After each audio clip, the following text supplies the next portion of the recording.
Bien, continuamos, gente. Eh, Recordemos, capítulo primero, la criminología eh, estaba constituida por 5 puntos. El primero, surgimiento como rama del conocimiento y ciencia. El punto 2, ¿qué es la criminología? El punto 3, objeto de la criminología.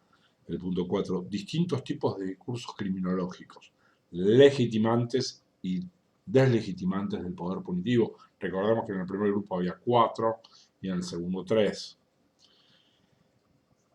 discursos. Y el vínculo que había, por último, el vínculo que había entre criminología y política criminal, que había o no había. ¿Sí? Ahora vamos a zambullirnos en el capítulo segundo. Breve presentación de las principales escuelas criminológicas. Breve presentación de las principales escuelas criminológicas. Capítulo segundo, advertencia previa. Me gusta cómo arranca. El método que se utiliza generalmente en los manuales de criminología es el de análisis cronológicos de las diferentes escuelas. Eso es cierto. Este modo de introducción al estudio de la criminología tiene un innegable valor práctico, toda vez que, al abordarse los sucesivos discursos, contextualizándolos en un determinado marco histórico, social y económico, se puede comprender no solo el planteo central, sino los motivos que los motivaron. Por ese motivo, también nosotros nos adentraremos a estudiar las distintas escuelas criminológicas de forma cronológica. Pero esto no significa, y aquí va la advertencia, que con la aparición de un nuevo discurso, él o los anteriores queden en desuso. Muy por el contrario, la aparición de un nuevo discurso sobre la cuestión criminal no obsta que mantengan vigencia y sigan utilizándose discursos anteriores. Se produce una suerte de solapamiento, ¿sí?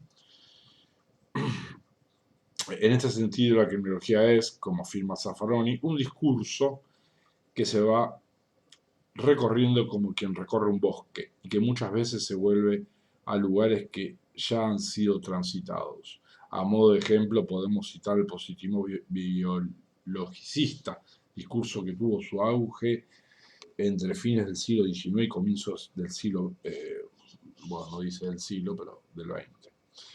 Por más que con posterioridad hayan surgido muchas escuelas que sin dudas son superadoras de ese discurso, en la actualidad se sigue buscando en el cuerpo delincuente las causas que los llevaran a delinquir.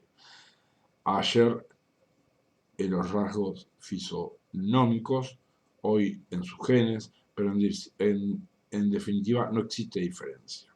En conclusión, los discursos acerca de la cuestión criminal siempre se mantienen vivos, adoptando muchas veces distintos ropajes, por lo que será tarea de quien se disponga al estudio de la criminología descifrar, por más ayornados que se encuentren, sus verdaderos orígenes, fundamentos y motivaciones. Punto 1. La escuela clásica. Consideramos que corresponde comenzar a analizar el curso de la criminología partiendo de la llamada escuela clásica, que es la que surge hacia fines del siglo XVIII, no porque con anterioridad no se estudiaran y analizaran las cuestiones relativas a la criminalidad, sino porque a partir de ese punto se inicia una tradición de discursos sobre la materia que llega hasta la actualidad de un modo sistemático. Durante los grandes cambios europeos del siglo XVIII, revolución industrial y colonialismo incluidos, se le otorgó hegemonía a las ideas reformistas del sistema penal hasta allí vigente que proponían los filósofos y juristas de la Ilustración, ¿sí? Ideas que se impondrían hasta el definitivo ascenso de la burguesía al poder a mediados del siglo XIX.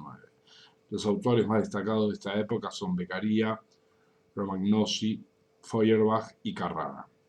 Si bien cada autor tuvo su planteo propio, lo que es dable destacar de esta escuela es es que lo central fue la lucha por contener al poder punitivo, en el modo en que se expresaba en la época feudal y de las monarquías absolutistas, perdón, el cual se caracterizaba por ser cruel, desproporcionado, ejemplificador y discrecional. ¿Sí? Yo vincularía escuela clásica con ilustración. Bien. El foco de análisis era el delito como acto humano autónomo. Para ello se partió de la base de considerar a todos los hombres libres por igual, y a consecuencia de ello el delito como un acto racional de quien puede elegir entre el bien, ajustarse a derecho, y el mal, cometer delitos, aplicándose como consecuencia una pena que debía ser proporcional y útil. Una pena que no es proporcional al daño causado, que constituye el máximo de aflicción al delincuente que puede aplicarse por haber violado el contrato, y útil en la medida en que lo es para la sociedad y para el reo, no puede ser justificada. De esta época datan algunos principios que se transformarían con el tiempo en garantías constitucionales en gran cantidad de países y en derechos humanos positivizados en distintos instrumentos internacionales como la legalidad y la igualdad. El segundo punto, la escuela positivista. Una vez asentada la burguesía en el poder, se imponía un sistema para afianzar la hegemonía alcanzada y controlar a las masas de campesinos que, llegados a los centros urbanos, pasaron a constituir la clase más pobre y que significaba una amenaza. De la mano de esta necesidad y superada la instancia de debate político que significó el luminismo y su influencia en el análisis de la cuestión criminal, surgió el positivismo como una escuela que sobre la base del método científico se focalizó en el delincuente, no ya en el delito, y empezó a buscar en aquel las causas de la criminalidad. A su vez, se pasó de la utilización del método deductivo de los clásicos al método inductivo. ¿Sí? Un pasaje de método entre la escuela clásica y la escuela positivista. ¿Sí? Del método deductivo, ¿sí?, al método inductivo. El pensamiento positivista criminológico implicó una clara y total sustitución del modelo filosófico liberal. Se sustentó sobre el pensamiento evolucionista y transformista de Darwin, Spencer, Lamarck, Haeckel, entre otros. ¿Sí? Sus exponentes reemplazaron a mediados del siglo XIX las ideas clásicas de contrato social por la de cuerpo u organismo social, la de libre albedrío por determinación, en un principio biológica y luego psicológica o social, del hombre delincuente, el ideal de igualdad contractual de todos los hombres por la necesidad de combate de las clases peligrosas y la política punitiva claramente retribucionista y por ello proporcional y limitada por la noción preventiva de la pena.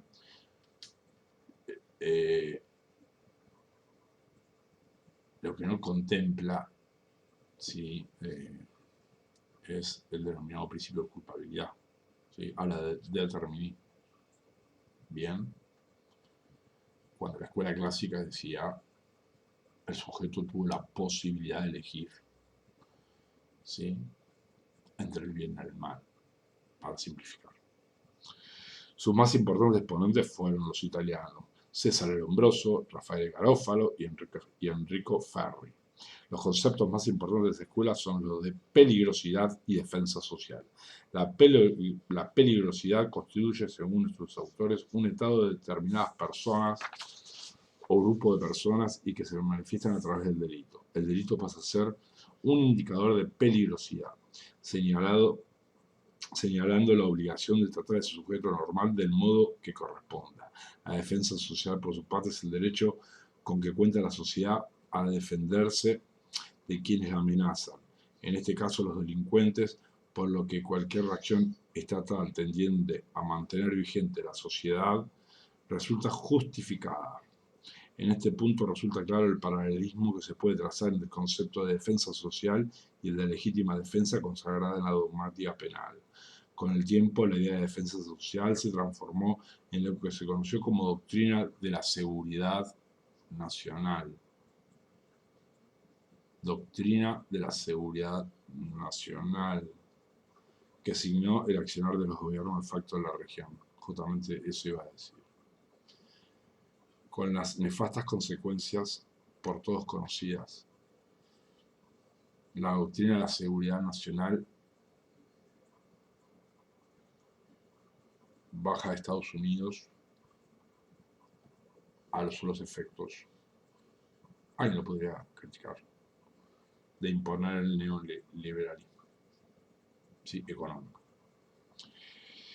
Las ideas positivistas tuvieron gran recepción en los sistemas penales de América Latina y muy especialmente en nuestro país a partir de la obra de José Ingeniero, un genio que escribió El hombre mediocre,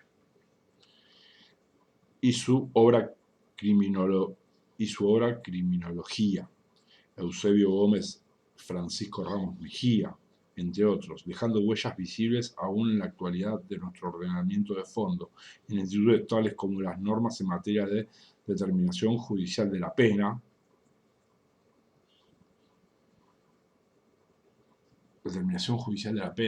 a mi entender, donde reina el caos, a mi entender no, en el libro de Roxin de determinación judicial de la pena, la introducción de Mayer, no sé, reina el caos, no dice reina el caos, lo digo yo. Régimen penal del menor, ejecución penal, reincidencia, etc. Punto 3. El auge del sociologismo norteamericano. En las primeras ideas del siglo XX y producto de los grandes acontecimientos mundiales que producirán un crecimiento de la posesión estadounidense en el contexto mundial, la producción sociológica de este país del norte comienza a tomar preeminencia por sobre los ideales positivistas antes señalados. Se comienza a gestar innumerables estudios de corte sociológico, en detrimento del paradigma de raíz europea antes señalado. Esta hegemonía se extendería hasta la década del 60 en los principales ámbitos de discusión criminológica estadounidense, mientras en Europa todavía se seguirán buscando nuevas explicaciones biológicas del delito, teorías relacionadas con los estudios genéticos, hereditarios, endocrinológicos, etc. Tomando como base una clasificación de discursos criminológicos que propusiera Zaffaroni, podemos dividir la nueva corriente teoría sociológica estadounidense en los siguientes ejes. A. Teoría que atribuyen el delito a fenómenos de desorganización propios del urbanismo. Teoría ecológica de la escuela de Chicago.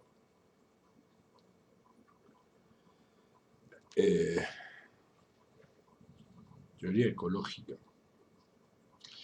El centro de estudio de esta escuela no fue ya el delincuente, sino el medio urbano, el modo en que los distintos grupos que lo conforman interactúan y cómo se producen las conductas criminales.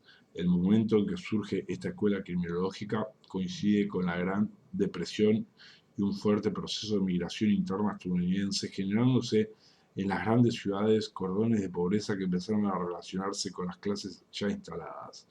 Estas relaciones y lucha por espacios geográficos generó delincuencia y modificó los mapas urbanos. Sus principales exponentes fueron Robert Park y Ernest Burgess, quienes desarrollaron estudios empíricos sobre la conformación de los grandes centros urbanos de los Estados Unidos. Para ello utilizaron métodos y conceptos propios de la biología en lo que hace al estudio de los ecosistemas y las relaciones entre los individuos que los conforman. El gran mérito de estas teorías es que permitieron la ruptura de aquella idea del monolitismo social y el cuerpo homogéneo de valores. Esta concepción permitió un viraje del interés criminológico hacia la búsqueda de formas de convivencia equilibrada entre los distintos grupos en latente conflicto. Se reconoció a la escuela como conformadora conformada por distintos grupos, con sus particulares sistemas de valores diferentes.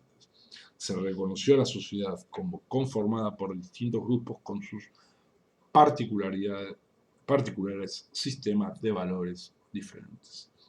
B. Teorías que perciben como determinante del delito los procesos culturales diferenciados. Teorías que perciben como determinante del delito a los procesos culturales diferenciados. Es la teoría de la asociación diferencial y de las subculturas. Teoría de la asociación diferencial y de las subculturas. Por algo le coloca negrita al autor. La teoría de la asociación diferencial fue desarrollada principalmente por Edwin Sutherland y Donald Kreisel, quienes fundamentan sus ideas en las teorías del aprendizaje de corte netamente psicológico. Se presenta al comportamiento desviado como un comportamiento aprendido.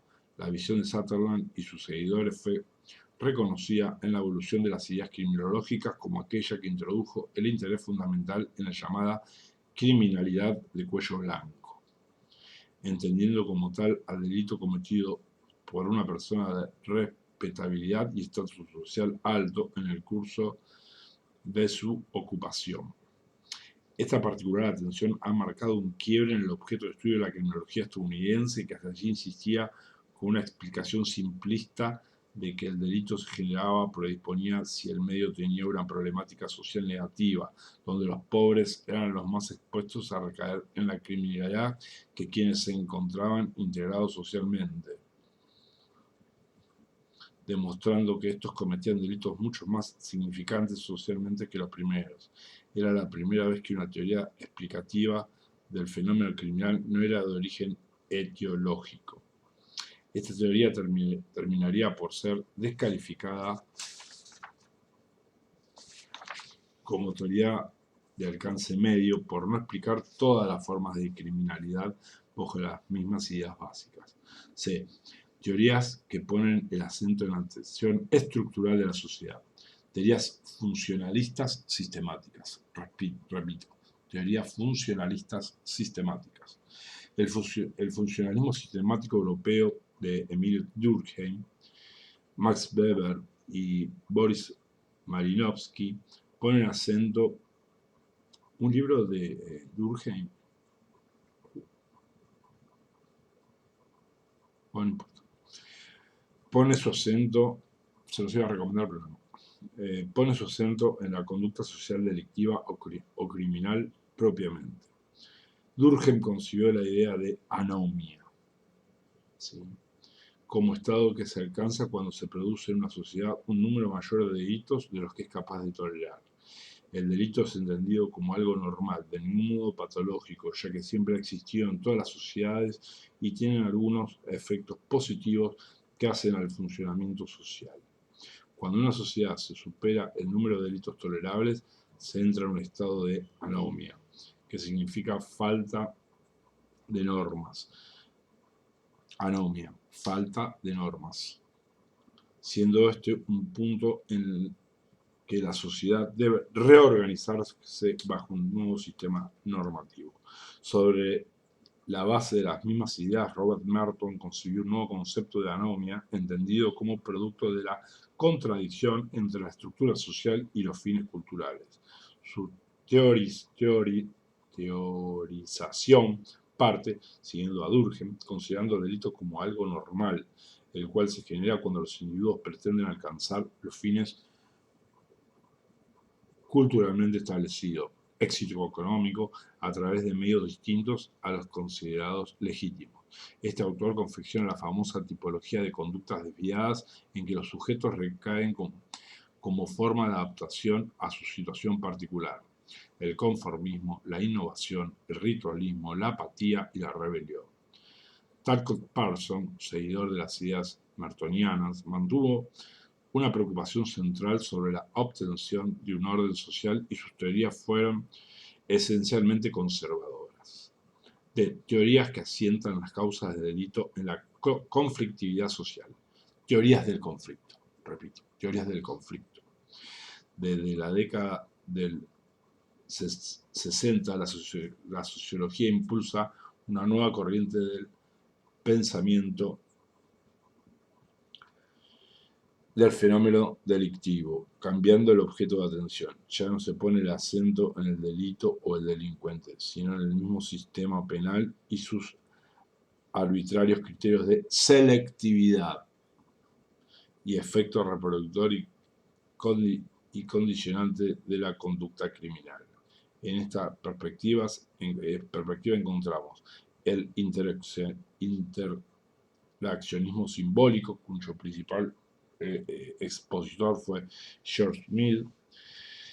Esta teoría sostiene la idea de un individuo frente al ambiente al que contribuye a moldear y un proceso de comunicación de símbolos y signos lingüísticos imprescindibles, pues el ser humano busca cosas según el significado que tiene para ellos, en medida de la constante interacción social que permiten los diferentes canales comunicativos. Ya en el plano del sistema penal sostuvo la importancia de la asignación y asunción de roles y puso de manifiesto el efecto deteriorante de las instituciones totales, cárceles, manicomios, etc. Surgió también la llamada teoría del etiquetamiento o labeling approach, teoría del etiquetamiento, cuyos principales referentes, Lennart y Becker, sostienen que la desviación no es una cualidad del acto ejecutado por una persona, sino una consecuencia de la aplicación de normas y sanciones sobre una persona llamada delincuente por otros. El desviado es una persona etiquetada como tal con éxito, transfiriéndose la calidad de desviado al acto que realiza dicho sujeto.